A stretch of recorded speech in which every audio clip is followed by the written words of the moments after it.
Apakah kamu seorang content creator atau calon entrepreneur yang penasaran dengan dunia creators ekonomi? Dengarkan langsung dari para content creators dari berbagai latar belakang yang akan berbagi wawasan, tantangan, dan momen-momen penting perjalanan mereka melalui Senyawa Podcast. Halo semuanya, ketemu lagi di Senyawa Podcast. Hari ini kita kedatangan salah satu YouTuber atau bisa dibilang booktuber yang punya background yang ternyata gak kalah menarik juga. Selamat datang Mbak Ya. Halo Olip, halo Ketut. Terima kasih sudah meluangkan waktu. Apa kabar? Baik, sehat-sehat. Kalian sehat juga ya? Sehat. Thank you. Hari ini kita mau ngobrolin tentang kreator ekonomi kali ya. Kalau misalnya Mbak Aya sendiri kan memang di YouTube-nya lebih ngomongin tentang buku gitu. Tapi mungkin di sini kita daripada ngomongin tentang buku, kita lebih ngebahas tentang sebenarnya apa sih yang ada di belakang seorang booktuber. Booktuber gitu ya. Nah, aku tadi kita sempat ngobrol-ngobrol ya. Nah, mungkin Mbak Aya boleh nggak ceritain sedikit nih tentang backgroundnya Mbak Aya dari awal nih sebelum akhirnya memutuskan menjadi seorang booktuber content creator gitu. Oke.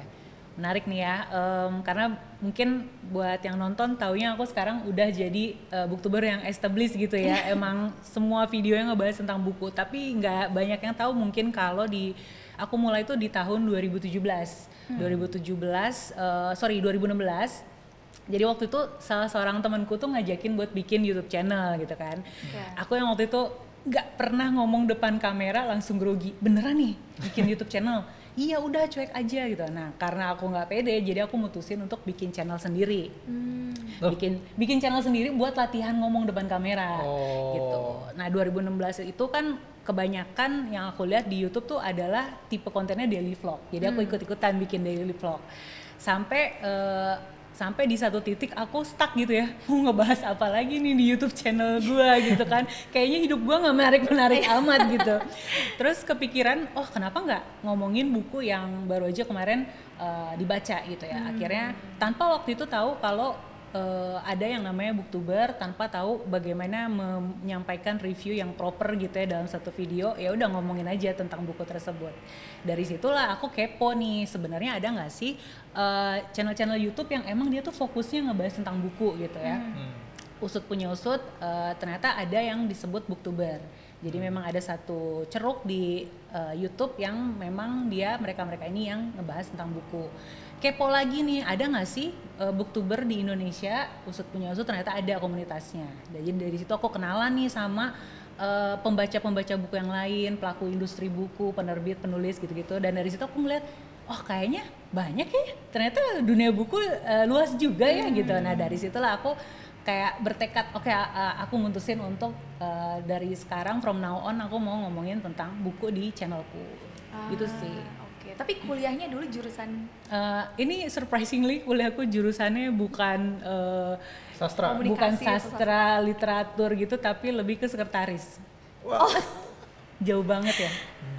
Tapi abis itu setelah lulus ada kerja dulu gitu? Karena aku jurusan sekretaris, tentu saja setelah lulus langsung carinya lowongan kerja sekretaris kan. Pernah coba juga di posisi sekretaris, tapi setelah itu juga aku kurang enjoy gitu ya kerja 9 to 5, sampai akhirnya aku ada kesempatan untuk nyemplung di dunia event organizer. Jadi aku nyemplung di situ juga, di dunia ya bisa dibilang semi kreatif ya, karena kan emang harus membentuk sebuah event yang menarik gitu ya. Nah dari situ ada satu kejadian gitu ya, karena aku IO-nya IO olahraga waktu itu. Nah ada peraturan ya di tahun 2012-2013 yang bikin sepak bola Indonesia jadi nggak bisa bergerak waktu itu. Yang suka sepak bola tahu pasti. Iya kita tahu ya. Akhirnya mari kita jangan ke situ. Lanjut. Ya intinya nggak bisa kemana-mana. Ya akhirnya putar otak, ngapain ya? Ternyata bikin video juga seru juga ya. Ya udah akhirnya dari situ aku nyemplung lah di dunia perkontenan YouTube ini. Berarti yang 2016 itu tadi. Iya. Setelah berapa tahun bekerja Mbak? Akhirnya bikin konten gitu ya? Berarti like around, aku tuh lulus, dikasih tahu lagi lulusnya. Nggak usah tahunnya ya, berapa tahun aja? 10 tahunan lah kayaknya. Setelah 10 tahun bekerja, terus pindah haluan menjadi seorang YouTuber. YouTuber. Wow. Kenapa? Maksudnya kayak kok berani gitu akhirnya memutuskan tadi kan untuk diajak temennya kan. maksudnya diajak teman tapi kayak akhirnya sekarang full time udah full time kan Iya, YouTuber benar-benar. memang benar-benar fokusin gitu. Kenapa ya? Mungkin karena dari akunya juga ya. Pertama aku kurang suka gitu kerja 9 to 5 gitu kan. Kayaknya banyak restrain. Terus masuk ke dunia event ada apa ya? Ada tempat untuk menyalurkan ke tidak bisa diamannya aku. Terus ketika nggak bisa lagi di event, terus nemu YouTube nih.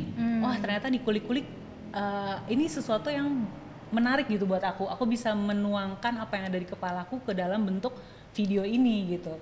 Jadi kayaknya itu sih, karena emang aku seneng explore terus ketemunya yang emang aku suka ternyata, yaitu YouTube. Tapi si temennya tuh gimana tuh? Nggak Sekarang- diceritain tuh resolusinya Sekarang tuh. gimana? Ibaratnya kayak kalau film itu figuran ya, gitu. nggak dibahas lagi. Nggak, kita akhirnya jadi bikin YouTube channel, iya. lebih ke channel reaction gitu. Oh, Kita reaction ke music video luar. Terus akhirnya karena lagi-lagi ada kendala, dia sibuk dengan urusan pribadi, keluarga dan sebagainya, akhirnya kita nggak bisa lanjut lagi. I see. Berarti kayaknya tuh mirip banget ceritanya kayak Jerome ya. Kan dia tuh bikin Nyungo Mantapu harusnya berteman-teman gitu. Iya, Lah dia doang sendiri sisa. gitu. Ujung-ujungnya ya, yang masih the last man standing. Betul. Ternyata tipsnya adalah menjadi yang paling niat. Gitu. Menjadi yang paling niat dan paling Konten. konsisten. Konsisten. Iya, Asik. konsisten. Sudahkah Anda konsisten? Nah, Tapi hebat loh, maksudnya berarti sebenarnya emang nggak ada kata terlambat ya. Maksudnya udah 10 tahun bekerja pun ya kalau misalnya memang ternyata tidak sesuai dengan apa yang kita inginkan atau tidak sesuai dengan apa yang memang kata hati kita, ya kenapa enggak gitu ya untuk mencoba sesuatu yang baru gitu. Iya, biasanya sih kalau udah umur segini kayak udah settle gitu ya, udah ngerasa ya udahlah jalani apa aja yang ada gitu. Tapi apa ya, yang dalam hati aku tuh kayak Ada yang I want more kurang gitu ya. I want more. Iya. dan kebetulan tahun itu kan juga YouTube lagi blowing up. Lagi blowing up. Oh iya, itu juga salah satu blessing in disguise ya. Yang pas pandemi kemarin, jadi ketika semua orang lagi di rumah, kebetulan aku juga emang udah konsisten di YouTube, yang akhirnya berujung ke channelku berkembang gitu pas pandemi kemarin. I see. Tapi Mbak penasaran dong, kan kontennya tentang nge-review buku gitu ya. Sebulan baca berapa buku Mbak? Nih Mbak, paling banyak ditanya nih, pada kepo, sebulan baca berapa buku sih Kak gitu kan? Dan apakah penting gitu banyak baca buku? Antara rata-rata ya 5 sampai 7 buku ya, dan belum komik sih. Kalau sama komik mungkin bisa 10-15an gitu. Itu emang udah hobi baca buku dari sebelum?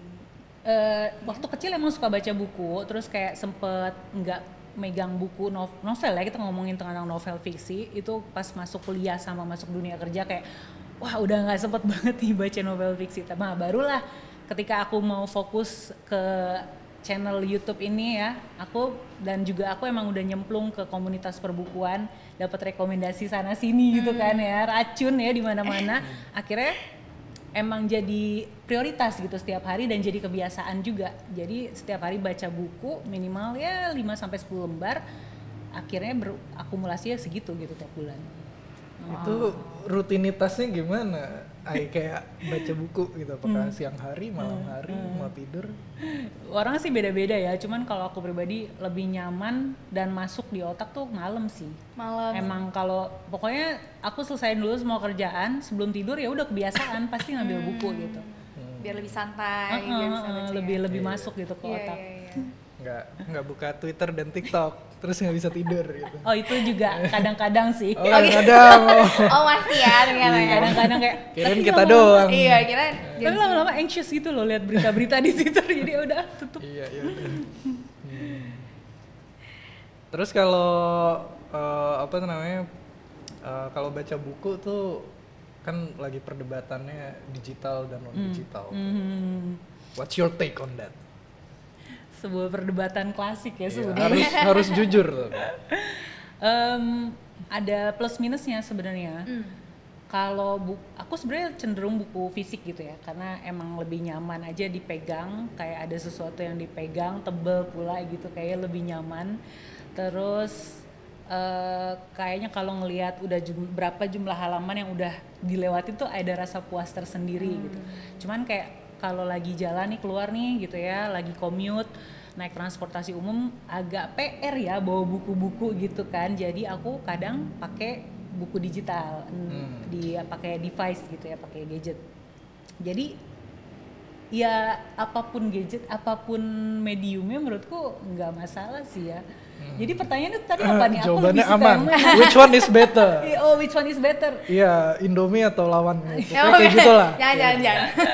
Which one is better? Tetap sih buku fisik. Buku fisik. Tapi buku digital juga ada keunggulannya sendiri. Oke. Aku tapi penasaran ini gak penting banget sih, tapi Mbak ya tipikal yang kayak kalau baca buku baru terus kayak suka aromanya Cium-cium gitu ya. What? ya gak sih? Itu bahkan diabadikan, bikin video unboxing ya, buka segel plastik. Iya kan? Iya banget lagi. Dibuka gitu, di skimming isinya. Iya kan, terus kayak wah itu aromanya buku baru tuh kayak Ya apa yang lo lakukan kalau ada temen nggak balikin buku? To be honest, sejujurnya udah ada 2 buku belum balik. Jadi buat yang nonton yang bahaya jangan mungkin lupa. bisa dibalikin. Dihitung-hitung ya. Nah, karena ada yang nggak balik, jadi akhirnya kayak aku kalau mau minjemin agak selektif ya. Mohon maaf nih Bun. Understandable. Oke, dan ya seru sih Booktuber ini kan kayak di konten sosmed nowadays yang sekarang kan makin pendek ya, nge-tweet, Betul. TikTok, shorts, reels. Ya itu bikin views tinggi, cuma kan nggak menimbulkan engagement sama kita sebagai kreator gitu. Betul kan. tuh. Sedangkan buku itu kan kayak kita kan ngerti banget sama si pengarangnya, film juga, long form content. Dan kebetulan katanya lu juga bikin podcast. Nah, kenapa tuh nyobain bikin podcast? Kenapa bikin? Apakah YouTube saja tidak cukup, sibuk? Apakah durasi 10 menit kurang ngomongin? Iya sih, durasi 10 menit kurang, makanya bikin podcast. Dan itu jadi ceritanya nih sedikit behind the scene ya, sejarah gitu dibalik pembuatan podcastnya. Jadi aku punya podcast namanya Papaya. Singkatannya Podcast Peti dan Aya. Males ya, nyari nama jadi Papaya aja udah disingkat. Nah itu karena temanku itu juga emang dia podcaster. Peti ini adalah seorang podcaster buku ya. Terus dia ngide ke aku, ya kita bikin ini dong video podcast di channelmu gitu kan, biar kita ngobrolin tentang buku. Berhubung genre bacaan dia tuh beda banget sama genre bacaan aku. Jadi kalau ngebahasnya buku agak kurang nyambung gitu. Akhirnya yang kita kita deliver di video-video kita adalah bisa dibilang semacam gibah kali ya. Gibah dunia perbukuan. Kayak misalnya waktu itu mungkin ada yang lucu, beli buku tapi ujungnya nggak rata. Dipikirnya itu buku palsu, tapi padahal sebenarnya ada buku-buku yang ujungnya tidak rata bernama Deckled Ages. Jadi emang ada penerbit-penerbit tertentu dari luar negeri yang emang kayak gitu. Emang kayak gitu. Nyebelin gitu. ya. Hal-hal kayak gitu. Itu sempat ramai di Twitter terus. Gitu. Emang sengaja. Buat? Emang variasi aja. Iya buat digibahin. Terus kan itu sempat ramai di Twitter, terus akhirnya kita obrolin di podcast kita. Gimana Pet menurut lo gitu. Jadi kayak lebih nyantai lah. Tadi lebih gibah jatuhnya. Kalau review kan mungkin lebih serius ya, ngebahas tentang isi bukunya segala macam. Nah, kalau di podcast kita lebih fleksibel topik-topiknya. Terus tadi katanya topiknya berlawanan, emang Ayah suka apa, Patricia suka apa tadi? Nah, ngomongin genre buku ya, genre kesukaan ya. Kalau aku tuh lebih nyaman baca tuh cerita-cerita yang berhubungan dengan kasus pembunuhan. Jangan takut ya. Nih, apalagi kemarin baru rame ya di salah satu OTT dokumenter ini ya. Iya. Ini tim security, Kanaya udah diperiksa, ini tasnya. Ya, jadi genre-genre misteri, detektif dan juga thriller itu emang genre favorit aku. Sementara temenku nih, si Peti nih, dia lebih suka yang mungkin bisa dibilang kayak sastra gitu ya, tulisan-tulisannya Ziggy Zaizazrofi. Pernah dengar nama Ziggy? Olivia, maybe you know. Iya, itu buku-buku sastra dari Ziggy, dari Mbak Lela Chudori. Mbak Lela Chudori terkenal ya. Iya. Peti lebih nyaman gitu baca buku-buku yang seperti itu gitu. Jadi nanti kalau yang satu ngomongnya ke arah sana, atau ngomongnya ke arah sini kan nggak nyambung gitu kan. Tapi kita disatukan sama kecintaan terhadap membaca buku gitu. Jadi ya udah kita omongin aja apa nih yang terjadi di dunia perbukuan gitu kan. Oke. Terus katanya nih, menurut tim kreatif kami, selain bikin podcast,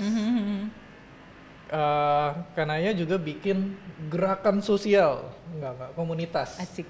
Namanya tuh Sofa Literasi. Apa tuh? Boleh ceritain nggak? Oke. Jadi Sofa Literasi ini sebenarnya klub buku. Kalau aku bahasnya di YouTube doang, kayaknya satu arah aja gitu ya. Aku ngebahas, terus teman-teman yang nonton bisa menanggapi di kolom komen. Nah, sebenarnya ini juga sejarah sedikit ya. Embrio atau cikal bakalnya Sofa Literasi ini adalah dari channel YouTubeku semasa pandemi di 2020 tuh aku bikin live streaming setiap bulan sebulan sekali. Jadi aku ngebahas satu buku secara mendetail. Jadi jatuhnya spoiler kali ya. Jadi benar-benar ngebahas oh siapa pelakunya, oh gimana trik pembunuhannya gitu ya. Tapi sebelumnya aku udah kasih tahu dulu nih di bulan tersebut kita mau baca buku A gitu misalnya. Nanti di akhir bulan kita ngobrolin ya di YouTubeku gitu secara live stream. Nah itu aku rutin lakuin setiap bulan selama 2020. Nah di akhir tahun aku minta feedback dari teman-teman. Ternyata salah satu feedbacknya tuh mereka pengen ngobrolnya lebih intimate gitu, lebih kayak mereka pengen buka suara juga. Ya udah akhirnya aku bikinin lah klub buku bernama Sofa Literasi itu yang di launching di April 2021. Nah dari situ akhirnya ya terus berjalan sampai sekarang setiap bulan sekali, formatnya sama, kita pilih satu buku untuk dibaca selama 1 bulan. Di akhir bulannya kita obrolin deh tuh segala unek-unek, misalnya kesel gitu ya sama satu karakter, kok dia gitu banget sih. Nah itu bisa tuh diekspresikan di klub bukunya. Itu bentuk ngobrolnya tuh apa? Live stream? Virtual, di ruang virtual. Zoom gitu? Di Zoom atau di Google Meet gitu. Yang diperdebatkan tuh apa tuh? Karena kadang satu adegan tuh orang bisa mandangnya beda gitu. Kayak misalnya si tokoh A memutuskan untuk ini di ini nggak enak untuk membunuh gitu ya. Terima kasih sudah menghilangkan AdSense kita. Enggak. Ya misalnya dia mau melakukan tindakan A gitu. Menurut kalian kenapa? Oh menurut aku nggak apa-apa. Soalnya dia kan emang dendam sama si ini. Menurut sini ya nggak bisa gitu dong. Meskipun dendam kan begini-begini. Nah jadi kita dilatih untuk berpikir kritis dan juga menyampaikan opini. Gimana menurut kalian terhadap aspek-aspek yang ada dalam buku tersebut gitu. Dan seru banget itu, karena kan kayak ngobrol antara kayak sama temen yang karena emang udah baca kan bukunya. Baca juga gitu. Kadang-kadang kan kita aja kalau misalnya kayak nonton film aja kita kayak harusnya gerget gini gak gitu, sih, iya kan? Tapi kadang emosi juga kalau punya pandangan berbeda sih di suatu karya gitu kan. Ya makanya aku ada kasih rules juga sebelum mulai diskusinya. Kita di sini bukan mencari benar yang salah ya guys, tapi kita mencari sudut pandang lain gitu. Jadi coba tolong respect opini tiap-tiap peserta gitu. Penting banget sih.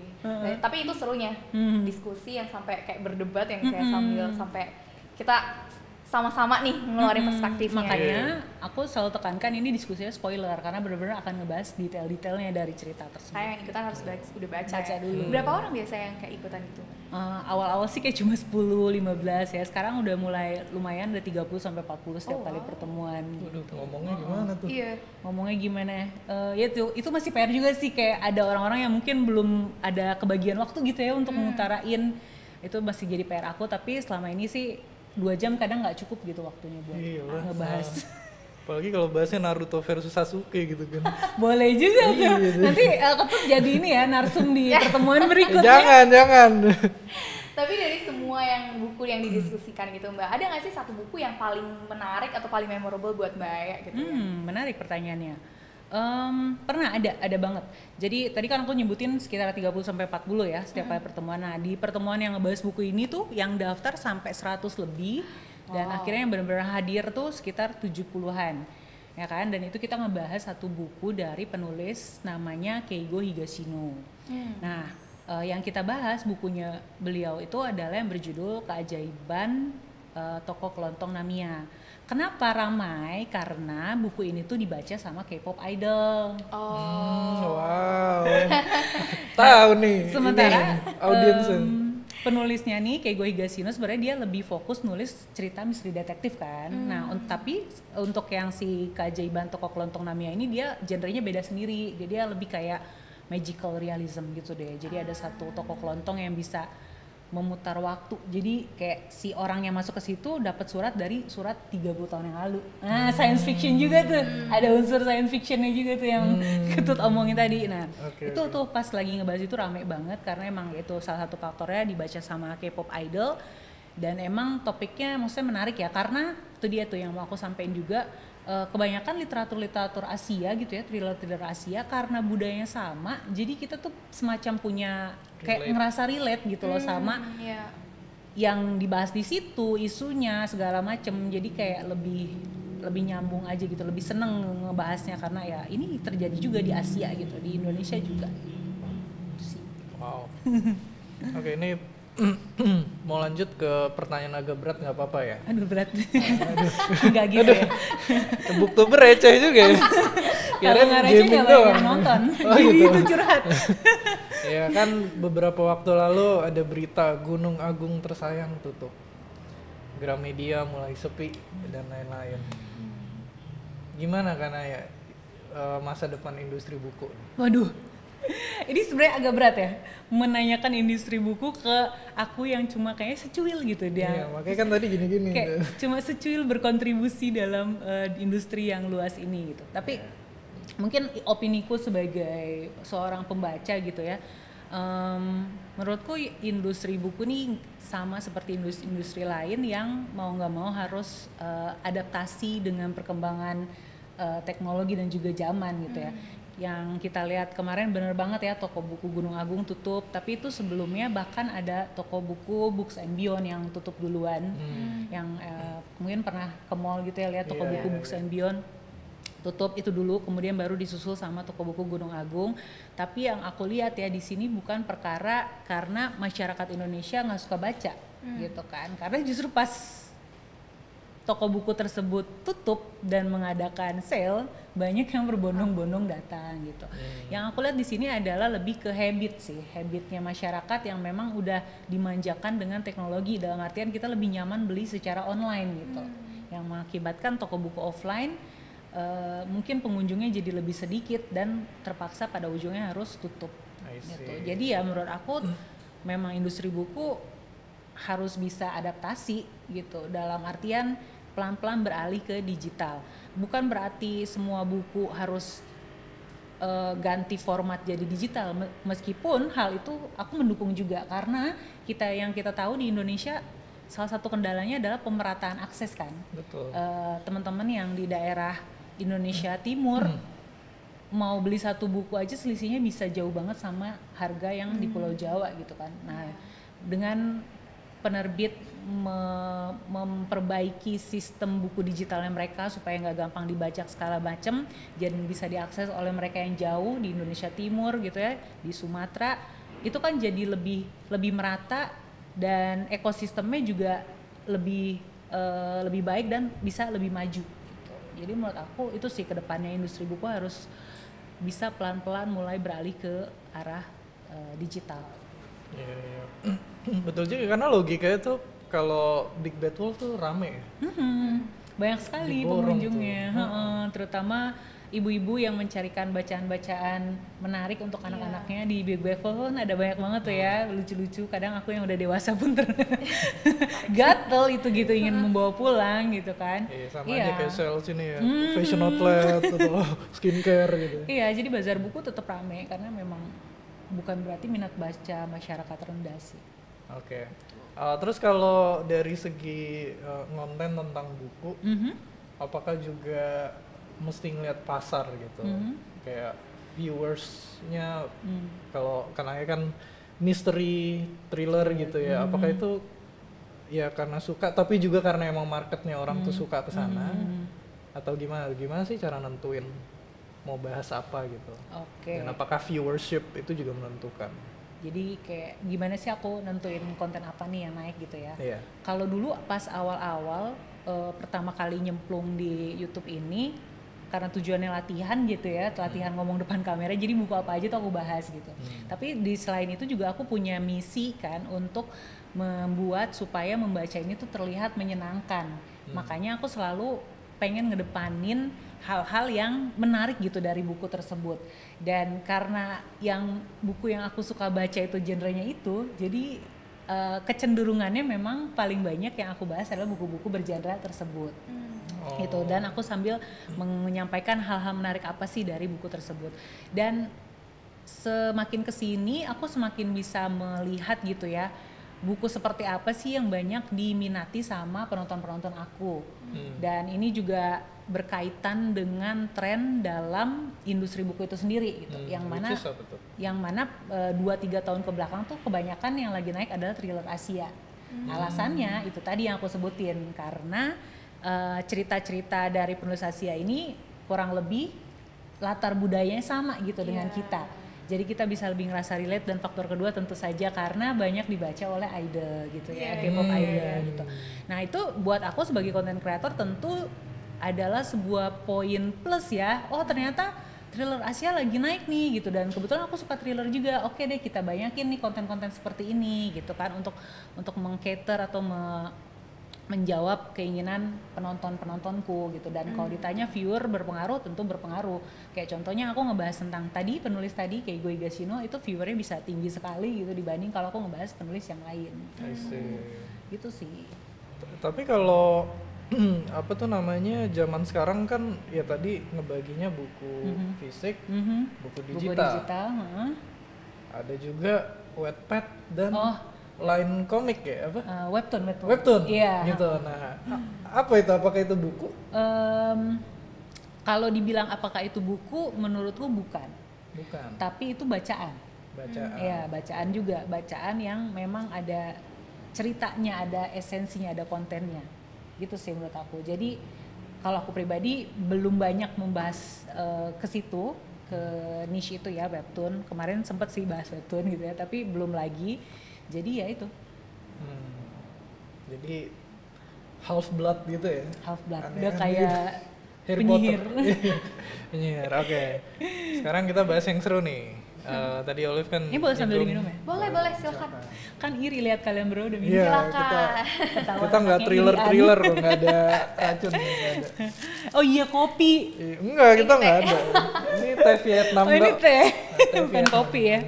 Oke. Iya, mau nanya nih karena ya Booktuber itu peluang atau strategi monetisasinya tuh kayak apa aja sih? Dan apa aja yang udah dijalankan sama Kanaya? Strategi monetisasi dari seorang booktuber ya. Sebenarnya kurang lebih sama ya dengan konten-konten creator YouTuber lain, maksudku dengan YouTuber lain. Pola monetisasinya tuh kurang lebih sama. Yang paling kelihatan sama orang penonton gitu ya pasti adalah AdSense gitu ya. Aku juga menyalakan AdSense, fitur AdSense di channelku. Cuman yang kita tahu AdSense kayaknya nggak bisa diandelin gitu ya kan. Nilainya naik turun tergantung negara yang ditonton, daerah yang nonton channel kita. Nah makanya aku juga mendiversifikasi income stream aku gitu. Kalau ditanya berdasarkan persentase mana yang paling tinggi selama ini gitu ya, jujur aja dari brand deal alias sponsored video gitu. Jadi ada brand approach aku untuk kita bikin video bareng. Terus yang kedua dari speaking gig, undangan untuk jadi narasumber, entah itu narasumber atau memang aku ngajar gitu ya. Topiknya nggak jauh-jauh dari bikin video YouTube atau mereview buku. Itu yang kedua, itu paling besar income paling besar.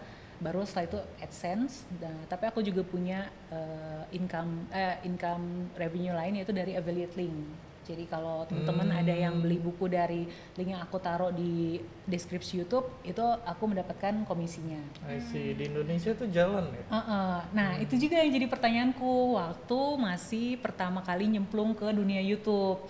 Karena kan aku lagi getol-getol nih ya belajar tentang YouTube, terus aku menonton video-video tentang edukasi tentang YouTube dari channel luar negeri, yang mana di luar negeri tuh affiliate link udah jalan banget gitu kan ya. Bahkan one of the highest highest income income mereka tuh dari affiliate link. Terus aku kayak ngegerutu sendiri di Indo apa ya gitu kan yang nawarin affiliate link. Baru di tahun 2019 kalau nggak salah atau 2020 salah satu e-commerce tuh ada yang punya fitur itu gitu. Wah aku seneng banget, tapi waktu itu aku belum jalanin karena menurut aku banyak kekurangannya, sampai akhirnya satu e-commerce lagi ini perlu disebutin nggak usah ya, satu e-commerce lagi juga bikin fitur affiliate link. Akhirnya aku apply dan bisa lumayan dari sana ya. Termasuk juga ada third party alias agensi pihak ketiga yang mewadahi berbagai macam brand dan juga affiliate link, jadi kita bisa pakai linknya mereka untuk mendapatkan income dari situ. Dan seperti yang kita tahu ya, sekarang udah banyak sekali dipakai sama kreator-kreator lain, youtuber lain, metode affiliate link ini, dan menurut aku ini potensial. Gitu. Elephant in the room-nya nih kan dari tadi memposisikan diri sebagai pembaca buku. Kenapa nggak nulis buku? Ini dia nih pertanyaan yang tadi udah dilontarkan di balik layar gitu ya. Jangan kasih tahu dong. Jangan dikasih tahu ya, ketahuan dapurnya. Silakan. Kenapa nggak nulis buku ya? Iya ya. Itu kenapa? Enggak. Ini selalu ditanya sih tiap kali aku ngomong di mana gitu ya. Kayak, Kak nggak mau bikin novel thriller? Belum kepikiran ya Bun.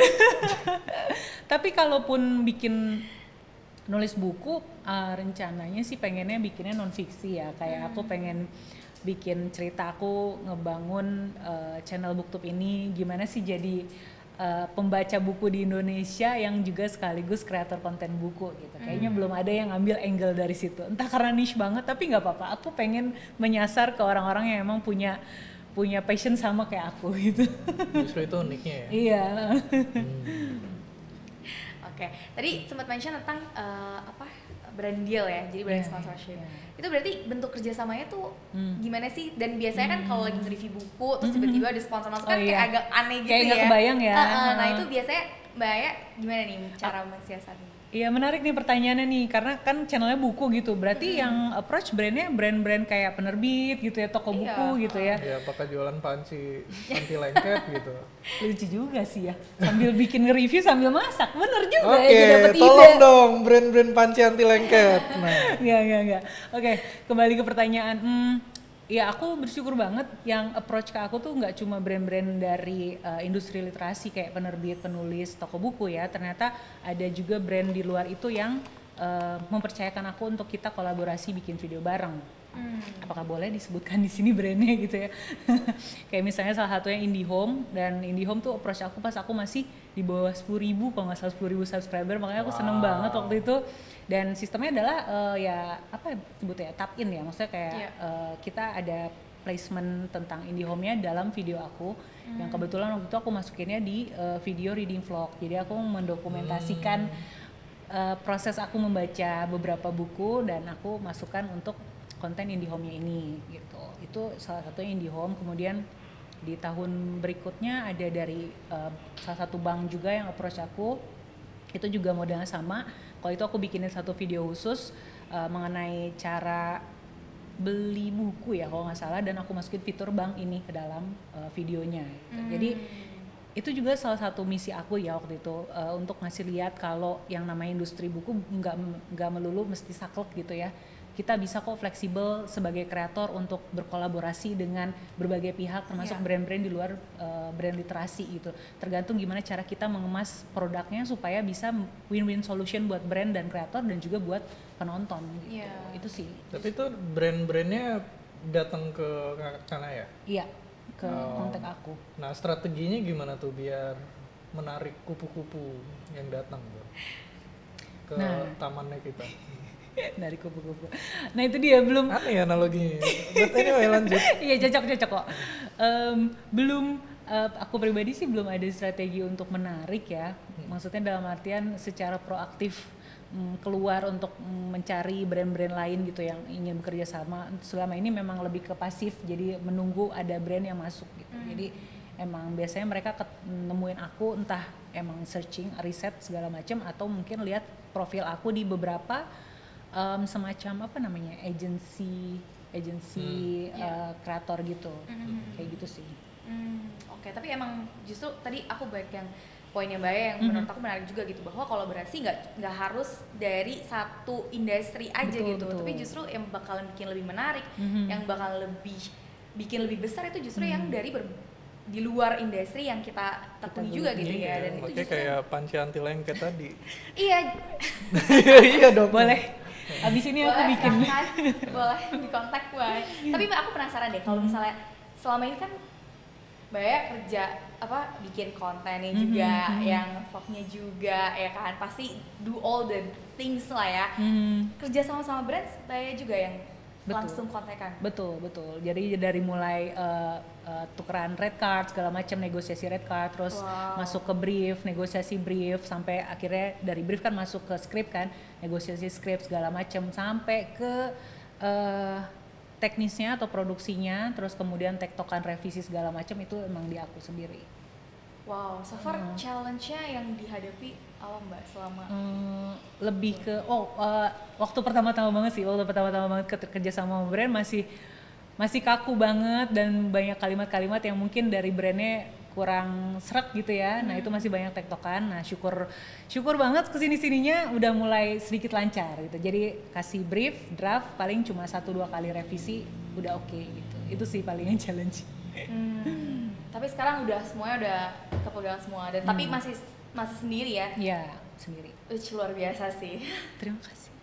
Tapi apa akhirnya yang membuat Mbak Aya merasa bahwa Booktuber ini merupakan suatu pekerjaan yang menjanjikan, gitu, yang membuat Mbak Aya yakin gitu? Pekerjaannya, peluang yang menjanjikan mungkin ya. Karena menurut aku Booktuber ini nggak ada bedanya sama youtuber lain. Memang bidangnya yang dibicarakan beda gitu ya, tapi di luar sana juga ada banyak niche lain kayak misalnya makanan, teknologi, gadget gitu ya, dan mereka bisa survive sendiri di bidang-bidangnya. Aku pengen ngasih lihat kalau Booktuber ini juga bisa gitu survive sendiri di bidangnya, karena pada akhirnya yang kita jual adalah konten kita gitu ya. Konten kita baik apa sih yang pengen kita tawarin di konten kita, mau berupa value pendidikan, mau berupa value entertainment, atau informasi gitu ya. Kita pilih salah satu dari itu, apakah itu deliver ke penonton. Kalau itu deliver dalam artian itu jadi peluang untuk brand-brand bisa menempatkan produk mereka di kontennya kita gitu. Jadi apakah ada peluangnya? Tentu menurut aku ada. Kalau gitu artis sukses buat Mbak Kanaya di dalam dunia content creator ini? Wah, dalam ya Bun pertanyaan. Dan apa arti hidup ini? Asik. Nulis buku langsung di sini. Arti sukses ya untuk YouTubeku ya. Karena dari awal aku bikin YouTube ini yang ngebahas tentang buku, tujuan awalnya emang pengen ngasih lihat ke lebih banyak orang kalau buku itu nggak melulu diasosiasikan dengan sesuatu yang membosankan. Membaca itu menyenangkan dan juga keren. Jadi sukses itu menurut aku kalau aku bisa terus menyebarkan pesan itu ke semakin banyak orang, dan aku bisa sustain gitu, dalam artian aku bisa hidup dari mengerjakan hal yang aku suka. Senang banget gak sih kita butuh lebih banyak orang-orang seperti Mbak Aya ini gak sih? Iya, tapi kan kayak susahnya kesukaan kita jadi pekerjaan adalah bisa jadi kutukan kan. Dalam artian? Ya jadi pekerjaan gitu loh, hal yang kita suka, hobi kita suka. I see. Apakah ada perasaan kayak gitu? Ada sih. Ada. Nah, gimana tuh? Bener. Spill, bener. T-nya jangan yang ini. Jangan yang ini gitu, ya. Nanti informasi lagi. Bener kan, kalau misalnya kita suka sesuatu, terus akhirnya kita jadiin kerjaan, jadiin sumber pemasukan gitu ya, pasti ada rasa kayak aduh ternyata ada sisi gak enaknya ya gitu, gak bisa bebas berekspresi. Nah salah satunya itu tadi sih, kayak dari cara aku menentukan konten aja, belum tentu aku bisa ngebahas semua buku yang aku suka, kan harus lihat market sukanya apa nih, penonton sukanya apa gitu. Itu satu. Kemudian yang kedua, efeknya adalah berarti nggak semua buku bisa aku baca dengan leluasa gitu, ya kan. Wah gue lagi pengen baca buku A nih, tapi gue harus ngejar konten nih, gue harus baca bukunya B nih gitu kan. Oke, kita baca buku B dulu. Terus kemudian efek dominonya yang ketiga adalah jadi mandek bacanya. Yang dikenal dengan reading slump, mungkin pernah dengar ya, reading slump. Jadi kayak ada creative slump, writer's block, writer's slump, ada namanya reading slump gitu. Jadi kayak baca berkali-kali nggak masuk nih, kayak otak gue udah jenuh gitu. Nah biasanya aku ngakalinnya sih ya kalau kayak gitu kan berkaitannya dengan konten. Berarti aku nyetok konten dulu nih supaya aku ada waktu buat istirahat, untuk ngambil jeda. Entah itu dengan cara nggak baca dulu, entah itu dengan cara aku ngelakuin kegiatan lain kayak nonton, misalnya nonton series yang mungkin nanti pada akhirnya bisa aku jadiin konten juga gitu. Produktif sekali ya. Intinya Ibu adalah ini. memanage konten sih, memanage konten supaya kita juga punya waktu untuk break buat diri sendiri, baik itu untuk produksinya, bikin videonya maupun untuk baca bukunya. Baca buku juga produksi kan, karena harus baca dulu ya untuk bikin videonya gitu ya. Intinya ngatur manajemen kontennya sih. Wow. Oke, sekarang gantian, tadi kan nyindir behind the scene ya. Nah, tadi kan kita behind the scene juga ngobrolin tentang suatu statement nih pemirsa. Kata Kanaya, Sofia, orang Indonesia suka kok baca buku. Buktinya apa? Orang Indonesia suka kok baca buku, buktinya apa? Kayak bukannya narasinya tuh orang Indonesia nggak suka baca buku. Nah itu dia. Kalau lihat dari kacamata di luar komunitas pembaca buku ya, kayaknya nggak susah gitu nemuin orang yang let's say lagi nunggu busway gitu ya, ada yang lagi baca buku, susah gitu ya. Tapi kalau udah masuk ke komunitas pembaca buku, yang aku lihat adalah mereka tuh mau baca buku gitu. Kayak misalnya ada diskonan apa, atau misalnya ada di perpustakaan online yang ini buku ini tersedia nih, mereka langsung berlomba-lomba untuk mendownloadnya gitu, untuk membacanya gitu kan. Itu menurut aku salah satu bukti kalau mereka tuh pengen baca, cuman aksesnya aja yang nggak ada gitu, terutama yang di luar Pulau Jawa. Mungkin kita yang di Pulau Jawa privilege-nya udah punya privilege lah ya, harga buku nggak terlalu mahal, akses ke toko bukunya ada, beda dengan teman-teman kita yang di luar sana gitu, di luar Pulau Jawa. Jadi itu nggak kelihatan gitu kalau mereka tuh sebenarnya suka baca. Gimana mau nenteng buku, beli buku aja kayaknya kebayang ya, kita beli buku ngeluarin harga misalnya 100.000, 200.000, wah sayang nih, mau dibawa keluar juga udah sayang gitu. Jadi nggak kelihatan gitu sama yang kacamata orang awam kalau lu tuh suka buku gitu. Itu sih menurut aku. Jadi tolak ukurnya dari mana memang harus masuk gitu, terjun ke komunitasnya untuk bisa melihat seberapa tinggi sih sebenarnya minatnya masyarakat Indonesia terhadap buku dan bacaan. Soalnya kayak kita Gak kan bisa ngejudge dari luar aja gitu. Iya, orang Indonesia kan banyak gitu ya. Ya sekian persennya aja udah berapa puluh juta mungkin. Tapi bener nggak anggapan pokoknya kalau kalian baca buku, there's something change in your life, in your brain, di kabelnya kalian gitu. Kayak ya makanya kan pemerintah tuh literasi baca buku dan seterusnya. Bener nggak sih itu? Kalau sekali kayaknya kurang ngefek ya. Oh, kalau sekarang kurang ngefek. Gimana maksudnya? Membaca itu sama seperti skill-skill lain. Jadi mungkin kalau melihat membaca sebagai sebuah kesenangan mungkin iya, tapi untuk bisa membuat kesenangan ini jadi sesuatu yang bermanfaat tuh perlu dilakukan terus-menerus. Sama kayak YouTube gitu ya. Aku bikin satu video sebuah kesenangan gitu ya. Tapi supaya video ini akhirnya bermanfaat kan perlu dilakukan terus-menerus gitu ya. Sampai akhirnya channelku berkembang. Membaca pun demikian, teman-teman. Jadi ketika kamu satu kali baca komik lah, let's say ya, baca komik, udah nih dapat nih kesenangannya. Tapi apakah kegiatan tersebut akhirnya mengubah cara berpikir kalian? Belum. Itu harus dilakukan secara terus-menerus. Entah dari satu komik baca komik yang lain, atau setelah membaca komik yang lain itu akhirnya tergelitik untuk membaca buku lain yang lebih panjang narasinya, terus kemudian cari lagi buku yang mungkin kontennya lebih berat. Nah dari situlah habitnya terbentuk.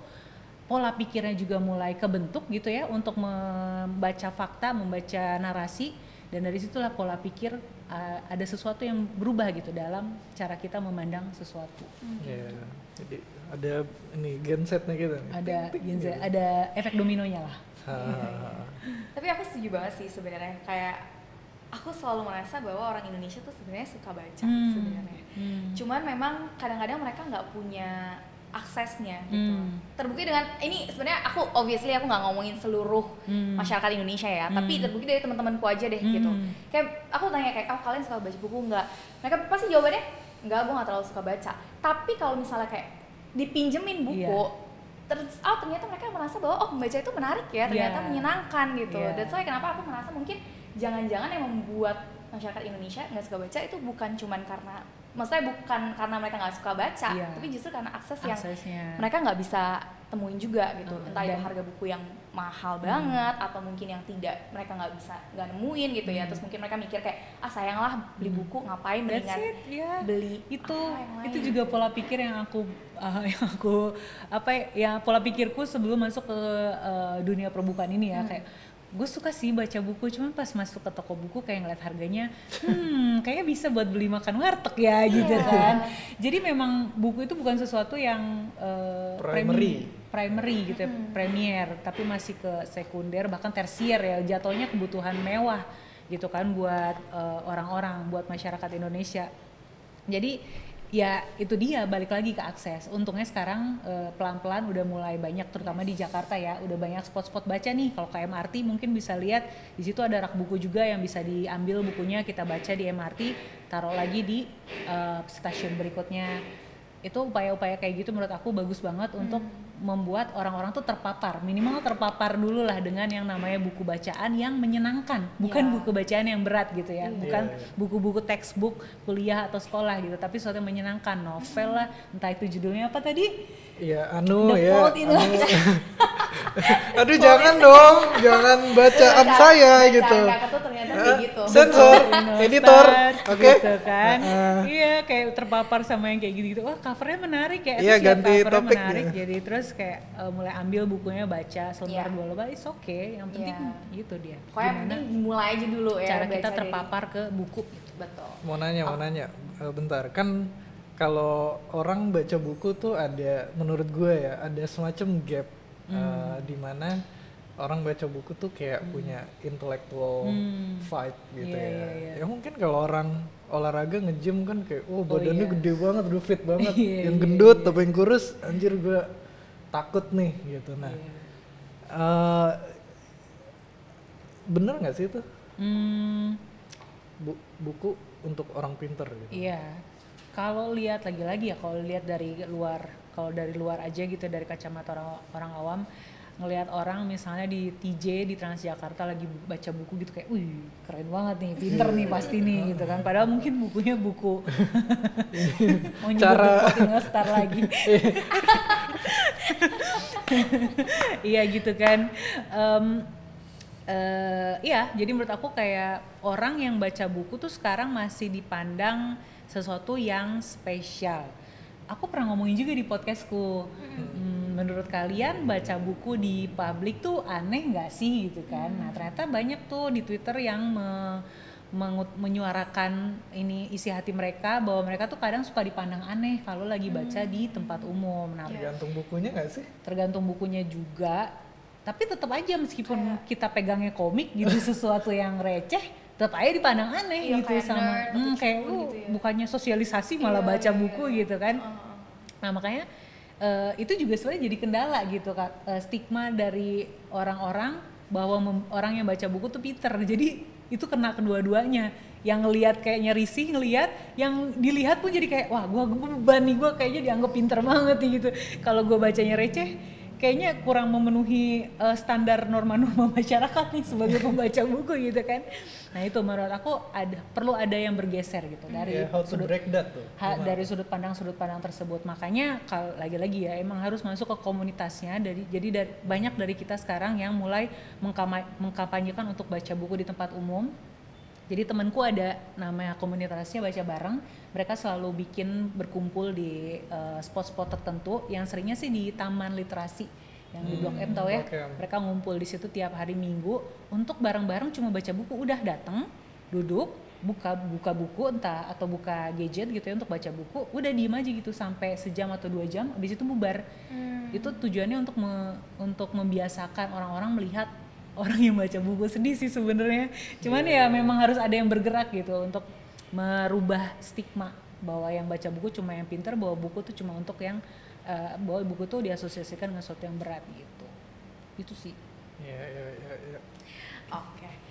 Pertanyaan terakhir kali ya, Mbak Aya, kalau misal dikasih kesempatan buat collab sama siapapun deh, boleh, mau sama brand, mau sama kreator lain atau sama siapapun, yang Mbak Aya ngerasa senyawa banget sama Mbak Aya, kira-kira siapa? Yang belum kesampaian ya? John Green. Wah itu sih suara hatinya. Wah siapa ya? Kalau boleh siapapun sih mungkin sama Ali Abdal ya. Wih. Abdal. Soalnya dia selain baca buku non fiksi tentang produktivitas, dia juga baca novel fantasi gitu. Jadi kayak nyambung gitu ngobrol. Dia punya sama buku nggak dia. sih? Hah? Dia punya buku nggak sih? Lagi nulis sekarang. Mungkin bisa ceritain Ali Abdal tuh. Kenapa? Ya, banyak yang nggak tahu. Oh iya oke. Jadi ya, Ali Abdal ini dia seorang YouTuber dari mahasiswa kedokteran gitu di UK. Dan dulu tuh dia mulai channelnya dari ngebahas tentang behind the scene sekolah kedokteran gitu, cara dia catch up sama jadwal segala macam. Nah setelah lulus dia mulai bikin video-video tentang produktivitas gitu. Tapi di sela-sela itu dia juga bikin yang namanya video membahas buku, dan selain buku-buku non fiksi dia tuh juga bahas buku Brandon Sanderson, ya buku novel fantasi gitu. Dia juga suka Harry Potter gitu kan. Jadi kayaknya kalau ngobrol sama dia tuh nyambung gitu. Jadi kayak pengen collab sama dia di satu sesi yang emang ngebahasnya novel fiksi gitu. Itu mungkin Sumpahin pergi ke London ketemu Amin. dia. Amin. Ali Abdal, kalau you Kalau nonton nonton. ini, Ali Abdal ya, If you watch this, di ajak Please. collab. karena Sofia. nah itu sih. Oke, ya udah. Kayaknya terima kasih banget waktunya, ngobrol-ngobrolnya, tips-tipsnya, sharing-sharingnya, dan membuka aib saya ya. Suka buku John Green, tapi nggak apa-apa. Semoga next time bisa ngobrol-ngobrol lagi. Semoga ini podcast yang pertama untuk di sini. Dan bukan yang terakhir ya. Iya, jangan Iya dong. dong. Kecuali kiamat. Sama-sama, terima kasih Iya. banyak Senyol Plus sudah mengundang, memberikan kesempatan untuk aku yang seorang booktuber menyampaikan unek-unek gitu ya tentang dunia perbukuan di Indonesia ini. Ya. Terima kasih. Dadah. Bye bye.